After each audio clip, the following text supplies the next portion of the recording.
quiero, cabrón. Te quiero, carnal. Halo semua, kembali lagi di layar Aksi ID, gudangnya film aksi yang masih sedikit dibahas oleh orang-orang. Kali ini saya akan menceritakan tentang Kapten Guerrero dan tim elitnya. Usai misi penyelamatan Sandra, kini mereka malah menghadapi musuh baru dengan penyergapan kelompok kriminal yang tak terhindarkan. Mampukah mereka selamat? Saksikan aksi penuh adrenalinnya dalam ringkasan alur cerita dari film.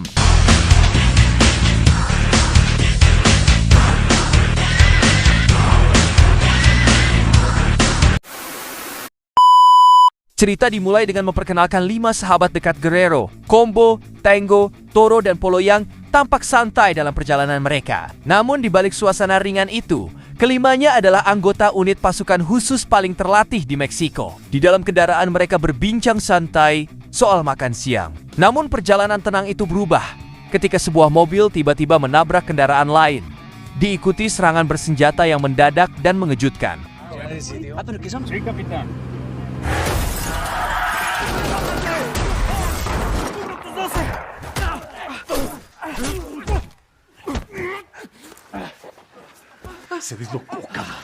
Cerita kemudian mundur ke 72 jam sebelum insiden tersebut, saat Guerrero dan rekannya, Tacho, sedang berada di sebuah kafe kecil mengamati sekelompok pelaku kriminal yang beroperasi tepat di depan kantor polisi. Kelompok itu memiliki pengaruh kuat, berani melakukan perbuatan melawan hukum di siang bolong, bahkan di bawah pengawasan aparat. Saat itu mereka berusaha membawa paksa seorang perempuan muda bernama Carla yang datang untuk melaporkan aktivitas mereka. Ibunya, Lucia, berusaha melindunginya, namun keduanya tidak mampu menghadapi tekanan dari kelompok tersebut. Tidak tinggal diam, Guerrero, seorang perwira berpengalaman, turun tangan dan menghadapi para pelaku, memicu ketegangan sengit.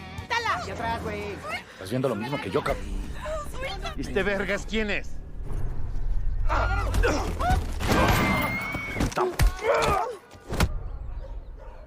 Tak lama kemudian beberapa polisi keluar dari kantor polisi. Namun, alih-alih membantu, mereka justru salah mengarahkan senjata ke Guerrero yang sedang mengamankan pemimpin kelompok itu. Untuk menghindari salah paham, Guerrero menunjukkan identitasnya sebagai kapten pasukan elit. Menyadari hal itu, seorang polisi segera memerintahkan bawahannya menahan para anggota kelompok tersebut.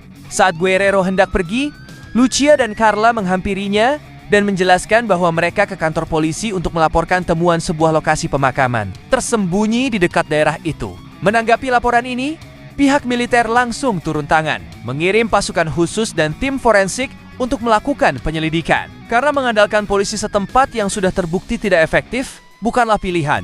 Setibanya di lokasi, tim menemukan sisa jenazah beberapa tentara yang dikubur terburu-buru. Namun, pihak yang bertanggung jawab atas kejadian tersebut masih belum diketahui. Untuk menghormati para prajurit yang gugur, militer mengadakan upacara resmi agar keluarga dapat memberikan penghormatan terakhir.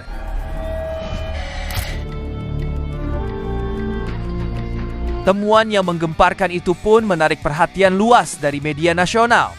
Laporan segera muncul bahwa para tentara yang dikirim untuk menangkap gembong narkoba Joseph Arias telah disiksa dan dihabisi.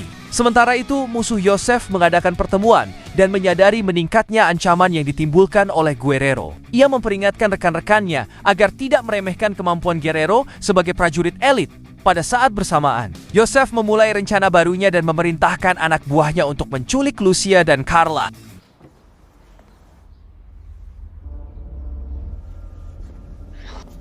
Di pangkalan militer, Guerrero mengumpulkan tim kepercayaannya Combo, Tango, Toro, dan Polo untuk menyusun langkah selanjutnya berdasarkan intelijen. Mereka mengidentifikasi Lo sebagai pelaku yang paling mungkin terlibat dalam pembunuhan para tentara tersebut. Mereka pun merencanakan penangkapan Lo dan menjadikannya umpan untuk memancing Joseph keluar.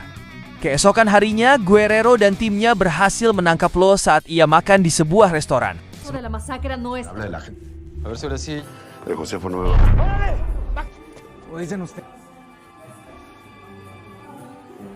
Sementara itu, Joseph bertemu dengan Menteri Pertahanan Meksiko yang korup. Menteri tersebut menerima suap dari Joseph agar pihak militer tidak mengejarnya dan memberitahunya bahwa komunikasi telepon Guerrero telah disadap. Ia juga mengungkapkan bahwa Lo telah ditangkap.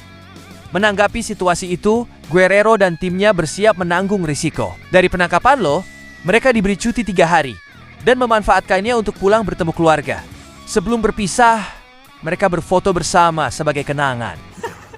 Para comprarle ropa a la. Yo sé que el coronel es nuestro. Antes de que nos vayamos, tómate una. Eso. Namun masa tenang mereka tidak berlangsung lama. Saat beristirahat, mereka tiba-tiba disergap oleh pasukan Joseph yang berniat menghabisi Guerrero. Meski serangan itu mendadak, Guerrero dan timnya berhasil mengalahkan para penyerang. Tak lama kemudian, Romano datang membawa bala bantuan untuk melanjutkan serangan. Pertempuran kembali pecah. Tetapi keterampilan Guerrero membuat timnya kembali unggul hingga pasukan Romano berhasil dikalahkan.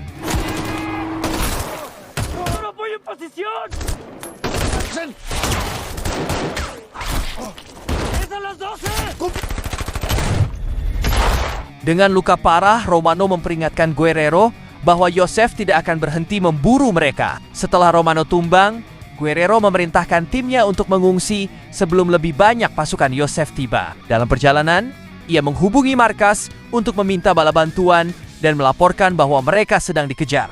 Tak lama setelah mereka pergi, anak buah Joseph tiba dan menemukan jasad Romano. Murka dan terpukul atas kehilangan seseorang yang dianggapnya saudara, Joseph bersumpah membalas dendam. Ia memerintahkan anak buahnya melacak Guerrero, yang lokasinya telah terungkap akibat penyadapan telepon oleh sang menteri. Di sisi lain, Guerrero dan timnya terus bergerak melewati hutan lebat menuju pos keamanan terdekat. Sayangnya, anak buah Joseph berhasil mengikuti jejak mereka, sehingga terjadi baku tembak lain. Meski mereka berhasil menghentikan kelompok yang menyerang, Son un chingo.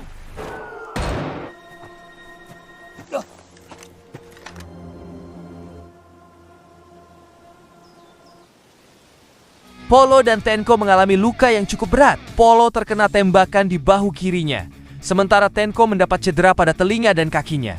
Combo segera memberikan pertolongan awal agar kondisi keduanya tidak memburuk. Di tempat lain, salah satu anak buah Joseph yang selamat kembali dan memberi laporan kepadanya. Meski situasi tidak berjalan sesuai rencana, Joseph tetap yakin bahwa seberapapun Guerrero dan timnya mencoba melarikan diri atau bersembunyi, mereka tidak akan bisa benar-benar menghindar karena pengkhianatan Menteri Pertahanan yang terus membocorkan keberadaan mereka. Tanpa menunggu, Joseph dan anak buahnya langsung menuju lokasi terakhir yang terhubung dengan Guerrero. Namun sesampainya di sana, mereka tidak menemukan siapapun. Sebaliknya, mereka menemukan ponsel Guerrero yang diletakkan di atas tubuh 5 anak buah. Joseph yang telah tumbang menyadari dirinya telah diperdaya. Joseph menggenggam tangannya dengan kesal saat mengetahui Guerrero dan timnya sudah mengantisipasi pengawasan dan membalikkan keadaan.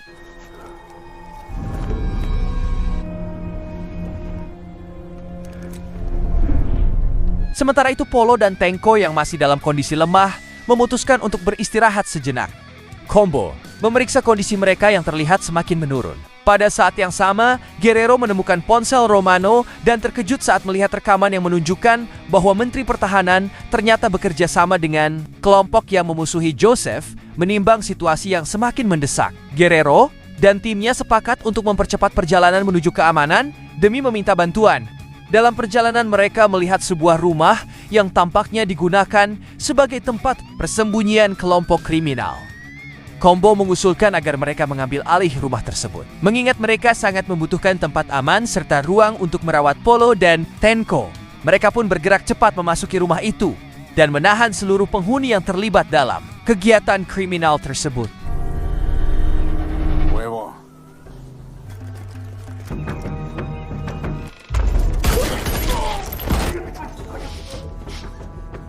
Di luar dugaan, mereka menemukan 2 sandera Lucia dan Carla, seorang ibu dan putrinya yang sebelumnya dibawa paksa oleh kelompok Joseph. Menyadari kondisi keduanya, Guerrero dan timnya menenangkan mereka dan memastikan bahwa mereka kini berada dalam perlindungan.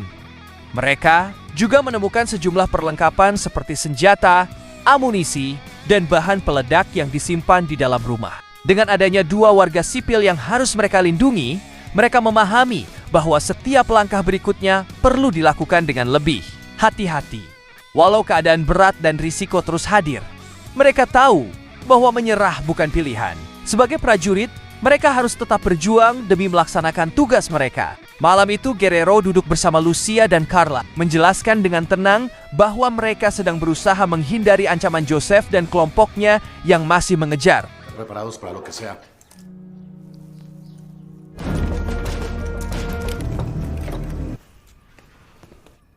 Nos está pisando los talones. Sebelum sangka mereka membekali Lucia dan Carla dengan rompi anti peluru dan menyusun formasi perlindungan agar keduanya tetap berada di posisi yang paling aman di tengah kelompok. Setelah semua persiapan selesai, mereka bersiap meninggalkan rumah. Namun tepat saat mereka melangkah keluar, mereka terkena serangan mendadak dari kelompok musuh Joe.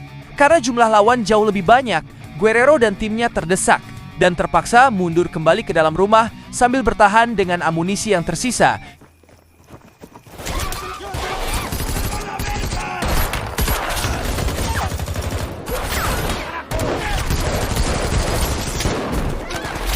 Di tengah situasi itu, Lucia dan Carla yang melihat para prajurit berjuang dengan segala keterbatasan menawarkan bantuan untuk ikut mempertahankan diri.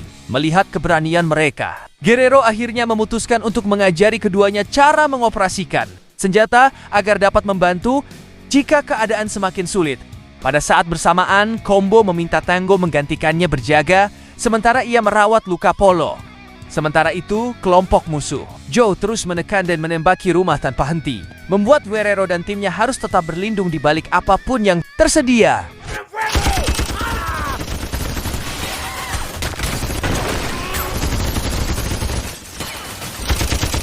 Ketika para penyerang berhenti sejenak untuk mengisi ulang peluru, Guerrero dan timnya memanfaatkan peluang tersebut untuk melakukan serangan balik. Tanpa mereka duga, salah satu tembakan Guerrero mengenai seorang anggota musuh dan membuatnya terjatuh.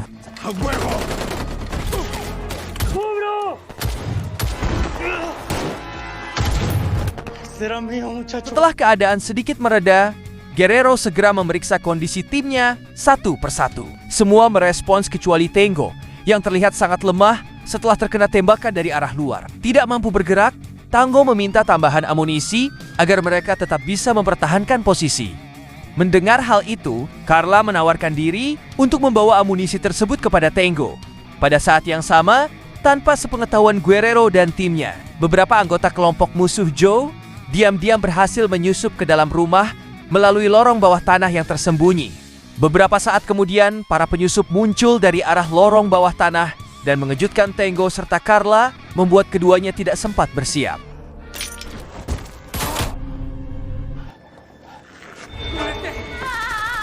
Dalam upaya melindungi rekan-rekannya, Tango meminta Carla untuk segera menjauh dan mencari tempat aman, bertekad menjaga keselamatan timnya dari ancaman yang semakin dekat. Tango mengambil keputusan besar dengan memicu sebuah ledakan terarah untuk menghentikan para penyerang yang mencoba masuk.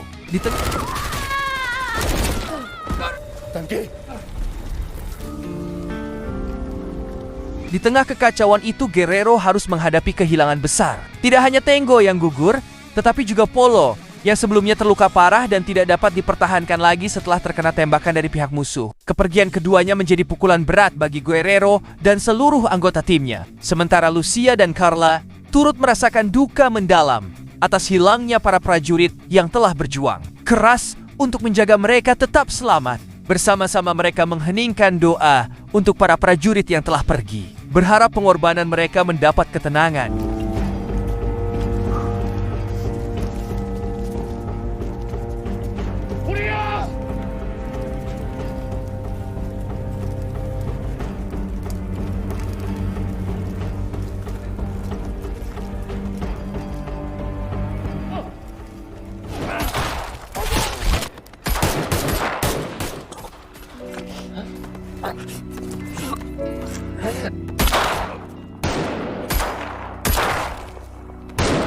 ¡Ya! ¡Ya estuvo! ¡Ya! ¡Ya fue! ¡Ya!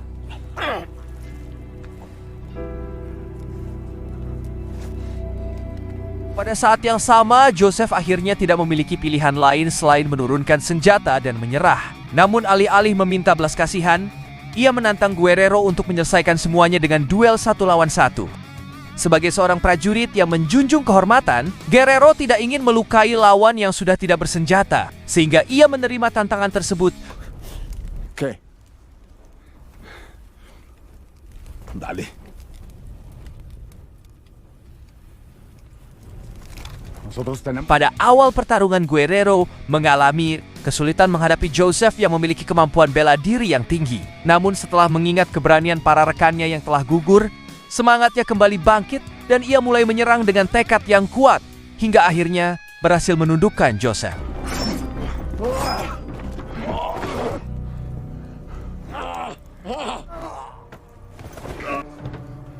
Setelah pertarungan itu berakhir, Guerrero menoleh kepada timnya dan menyampaikan bahwa perjuangan mereka telah mencapai titik akhir keteguhan dan keberanian. Guerrero terlihat jelas melalui perjalanan panjang yang penuh tantangan tersebut. Keesokan paginya setelah malam yang dipenuhi tekanan dan kehilangan, bala bantuan akhirnya tiba untuk mengamankan area dan memastikan tidak ada lagi ancaman tersisa.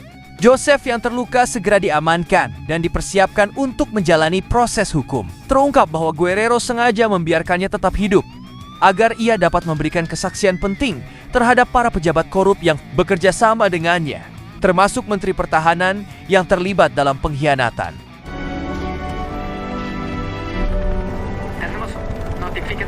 Tidak lama kemudian, Guerrero, Combo, Toro, Lucia, dan Carla diterbangkan pulang dengan helikopter. Walau mereka kembali dengan hati yang berat setelah kehilangan rekan tersayang, ingatan tentang Polo dan Tango akan terus hidup dan menjadi bagian penting dari perjalanan mereka.